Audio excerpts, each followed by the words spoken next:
The alphabet from A to Z. Some letters are made of straight lines, and some are curvy and round. But every letter makes a sound. The A says ah. The B says b. The C says k. And the D says d. The D says eh.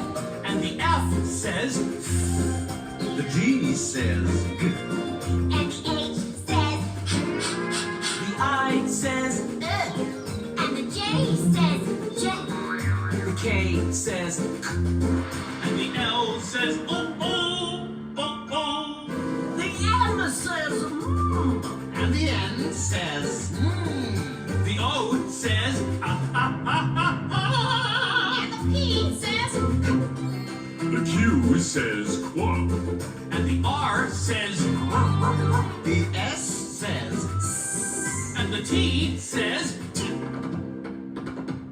the U says and the B says The W says what. And the X says x. The Y says yeah. and the Z says and those are all the letters in the factory. If you practice, it's not hard to learn your alphabet. Every letter makes a sound. What you hear is what you get. Oh yeah! Okay, start.